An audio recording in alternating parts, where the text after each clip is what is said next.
Hey everyone, welcome back to The Explainer. I am really thrilled you're joining us today because, well, we are unpacking a fascinating, super relatable, and honestly, a really expensive phenomenon. Today, we are looking at the hidden psychological costs of workplace rudeness. We're going to explore some brand new research that explains exactly what happens to our brains and our productivity when we have to deal with difficult people at work. Let me ask you something. Have you ever had to deal with a subtly rude coworker?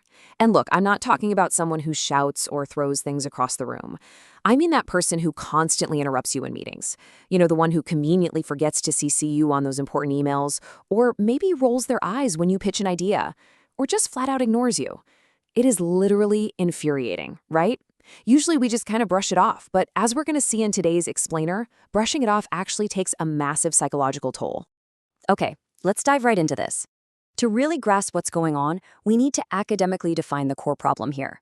Researchers Anderson and Pearson call this workplace incivility. They define it as low-intensity deviant behavior with ambiguous intent to harm the target, in violation of workplace norms for mutual respect. Now, the absolute key words to focus on here are low intensity and ambiguous. It's subtle. We're talking about the microaggressions of the corporate world. And because it's ambiguous, you're constantly second-guessing yourself, thinking, wait, did they mean to be rude or are they just having a bad Tuesday? So, here's our roadmap for today's explainer. First, we'll look at the rude coworker effect. Second, draining your mental battery. Third, the conscientiousness shield. Fourth, the gender difference. Fifth, the perfect storm. And finally, number 6, fixing the workplace. All right, section 1, the rude coworker effect, when subtle rudeness leads to slacking off. So the research actually shows that minor incivility doesn't just annoy us, it actively changes how we work. When people experience this stuff, they often engage in what's called production deviance. Basically, this means working slower than you could, maybe rolling in late without permission, taking way longer breaks than normal, or just putting very little effort into your tasks. Now, typically, management looks at these behaviors and immediately thinks, oh, that employee is just lazy. But the data totally dispels that myth. Slacking off isn't necessarily inherent laziness. It's actually a super common, predictable psychological reaction to being treated uncivilly by your peers. And hey, if you think this is just some minor HR headache, check out this number, $14,000. To put that into perspective, research indicates that the lost productivity, the sheer distraction, and the drop in effort stemming from workplace incivility costs organizations anywhere between $11,000 and $14,000 per employee every single year. So yeah, when your workforce is dealing with jerks, your bottom line is quite literally bleeding. Moving on to section 2, draining your mental battery, the theory of self-regulation impairment. So we know that rude coworkers cause us to slack off, right? But why exactly? Well, it all boils down to this concept called self-regulation impairment. It helps to think of your self-control like the battery on your smartphone. When a coworker is subtly rude to you, your brain suddenly goes into overdrive trying to process the interaction. You're spending all this valuable cognitive and emotional energy wondering, why did they say that? Should I call them out? Am I completely overreacting? This invisible stress just drains your mental battery. So by the time you actually need to sit down and do your work, your willpower battery is flashing red at 10%. Suddenly resisting the urge to take a 40-minute coffee break or doom scroll on your phone is virtually impossible, simply because you've got zero self-regulation juice left. Now, what's really interesting about this conceptual model is how the researchers mapped it all out. If you follow the arrows, you can trace the path straight from experienced coworker incivility all the way over to the target's organizational deviance, which is the slacking off part. But take a look at the top and the left. The researchers hypothesized that there are two main factors acting as filters, or buffers, to this reaction. Those are the target's trait conscientiousness and the target's gender. Let's dig into exactly how these two variables completely change the game. Which brings us to section 3, the conscientiousness shield, your first defense mechanism against ego depletion. You might already know that conscientiousness is one of the big 5 personality traits, but let's contrast the two ends of the spectrum here.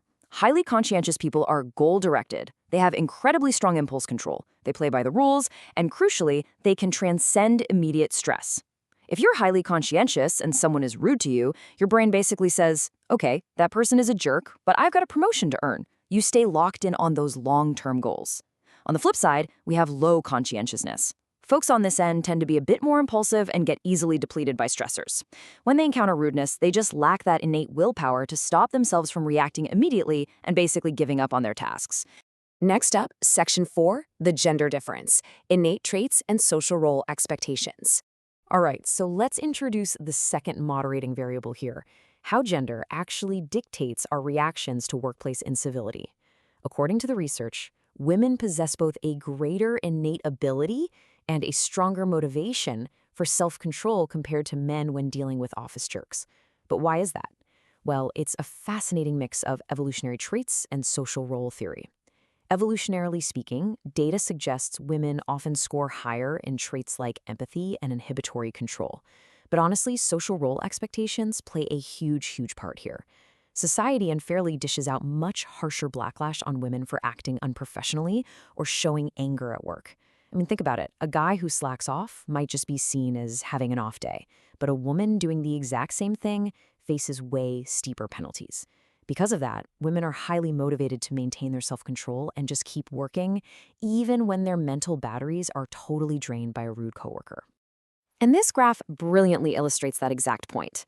If you look at the horizontal axis, we've got the level of coworker incivility going from low to high.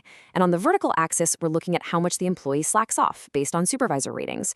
Check out how the solid line representing male targets just shoots straight up. Men react much more aggressively to high incivility by slacking off. Now look at the dotted line for the female targets. Yes, it does creep up slightly, but the slope is so much flatter. Women are tapping into that self-control reserve to stay on task despite all the rudeness going on around them. All right, Section 5, the perfect storm, the three-way interaction data. Now we're building to the real climax of the data. What exactly happens when we bring all three of these variables together? Let's take a look at this three-way interaction plot. I want to draw your attention right to the absolute steepest line on this chart, that solid line with the black square markers. That line right there represents men with low conscientiousness. Look at how aggressively that line spikes when coworker incivility is high. When men who naturally lack impulse control are put into a rude environment, they react the absolute worst out of anyone. They drain their mental batteries in a flash and engage in the highest levels of production deviance. They are, without a doubt, the most vulnerable to a toxic culture. But hey, the data does give us a bit of a silver lining, as this quote perfectly highlights.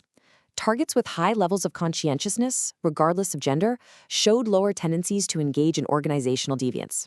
If you think back to the flat lines on those previous charts, you'll realize that high conscientiousness acts as this amazing great equalizer. It essentially neutralizes the negative effects of the incivility. If you've got high self-discipline, whether you're a man or a woman, you can shield your mental battery from the toxic drain of rude coworkers. It's almost like a superpower.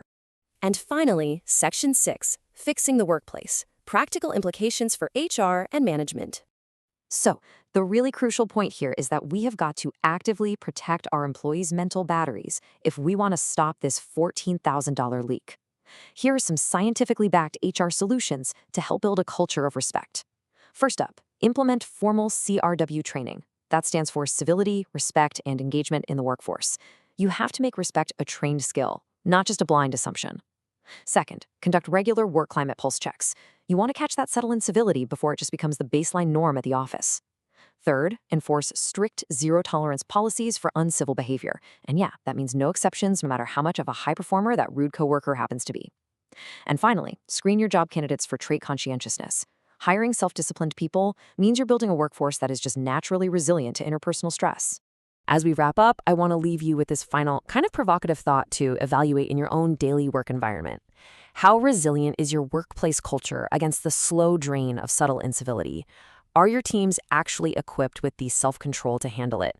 Or is the mental battery of your workforce constantly hovering at like 1%? Remember, protecting that battery is the absolute key to unlocking true productivity. Thank you so much for joining me on The Explainer today, and keep learning.